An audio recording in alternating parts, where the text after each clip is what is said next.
My name is Boyd Varty. I think of myself as an artist of experience. My passion is to create transformational experiences for myself and others as a way to explore what it means to truly live. My central exploration is to live on what I would call the track of your life. To me, this is to live courageously towards the discovery of what you are called to and to what life asks of you. So much of how I live has been informed by my passion as an animal tracker. I'm following the trail of my own life and reporting back. This show is a daily broadcast from a treehouse on the Londolozi Game Reserve in the wild eastern part of South Africa. Londolozi is a 14,000 hectare wilderness reserve adjacent to the Kruger National Park. The land is home to lion, leopard, rhino, elephant and buffalo, as well as a variety of other animals. I am your host, Boyd Varty. My goal is to spend 40 days and 40 nights alone in the wilderness to explore the archetype of the mystic in nature and hone my skills as a tracker. These are my daily stories. Day 8. Thank God for the Spade. Imagine two astronauts go to the moon, and while they're there, there's an accident, and their ship can't get back. They have only enough oxygen for 2 days. There is no hope of someone coming from Earth in time to rescue them. They have only 2 days to live. If you were to ask them at that moment, what is your deepest wish? They would answer, to be back home, walking on our beautiful planet Earth. That would be enough for them. They wouldn't want anything else. I was feeling very zen after reading that when my troubles began. My troubles all began with a frog. No, they began before that when I went to the toilet. Actually, it started when I was headbutted by a grasshopper whilst using the toilet. And when I say toilet, let's be honest, we're not talking about the water closet at the St. James in Paris here. We're talking hole in the ground. The sort of toilet that you can get a grasshopper in your eye while you use it. I understand why people who live close to the earth believe in the changing moods of some greater spiritual force, because it can seem, when in nature, that you can get into her bad books. Blinded and walking like Jack Sparrow with toilet paper over my left eye, I was returning to the camp when I had the unnerving experience of seeing elephant tracks on top of my tracks from just a few minutes ago. Looking up, I saw an agitated elephant cow with her head up in alarm. Her vibe was like when someone screams, "Everybody be cool!" in a way that makes everyone know that things aren't cool. The wind was on my back, so she could smell me, but she could not see me, which turned her up to code orange. I ducked to stand still near a tree. With that, she spun on her tracks and came at pace with the rest of her small herd back towards me. All I had to defend myself was a spade. Oh, thank God I have a spade. She started to trumpet. Woo! Woo! Now bear in mind, I still had a grasshopper in my eye, so a lot was going on. A trip to the toilet had now escalated radically. Talk about shit yourself. Just then, I saw what was causing her agitation. It's that she's run into a musky bull who wants to be her lover, and she is just not that into him, which is why I now have a fast-moving herd of Mack trucks coming my way. Realizing that the spade was like throwing a ping-pong ball against a tidal wave, I made a split-second decision to sit tight and stayed pressed against the base of the tree. And at the last minute, they veered away from me and crashed down the riverbank into the river. I could hear them crashing away, and then I heard them crossing the stream later. Sure, that was very close.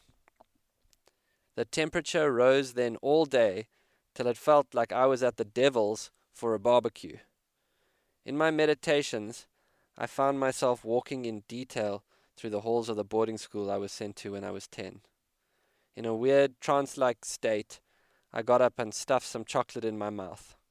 I don't specifically remember doing this, but I know that I did because the chocolate is gone. Then a frog jumped onto my face out of nowhere, a grey tree frog to be precise. They move before the rain. With that, a blast of wind so powerful struck that it blew sand off the ground and into my mouth. The temperature went from Devil's Barbecue to Narnia in under 2 hours. I felt like I had done something wrong. What followed was nothing short of a 6-hour gale. In the tree, I felt like I was at sea in a storm. Small branches were falling all around me onto the deck, onto the mattress. In the middle of the night, I heard crunching down by the fire. This worried me. Naked now in slip-slops, but with the addition of a headlamp, I went downstairs to find indeed a hyena had found one of my Tupperwares and was enjoying it, while another chewed on my dry trunk. It was like I had busted a couple of moody teenagers who had broken into my garage to steal beer. When they saw me, they did not run away. They had an attitude, and frankly their eyes glowing in my headlamp and the crunching of Tupperware and the whipping wind made for quite a scary scene. So I reached for the closest weapon, which was in this case the spade. Oh, thank God, the spade. Having the spade filled me with false confidence, and I ran at the hyena and tried to spank it. It did not like this, and it let out an eerie sound.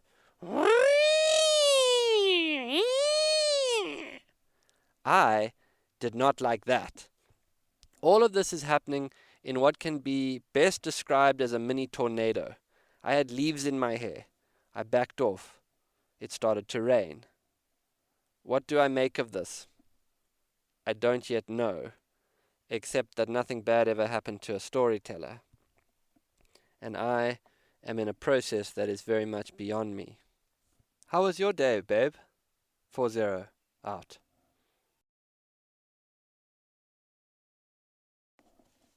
Try this again, from Van der Post. And the lightning and thunder straightway led me to a prison cell in Java, where I was in the hands of the Japanese, and to a nightfall in which I was convinced that it was my last night on earth. I had been told not long before that I was to be executed on the following morning. I was ill, in great physical pain, which I will not bother to describe, except to say that I had been treated in such a way that I was at the end of my own physical resources.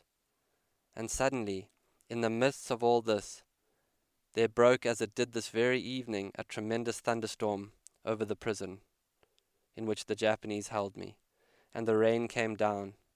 I stood on tiptoe, hanging on to the sill of the narrow window of my cell. I looked out, and it was so lovely to see how the rain and the light went purple with these great flashes of lightning, and to hear what great music the unbelievable thunder made in my ears. An immense feeling of relief went through me.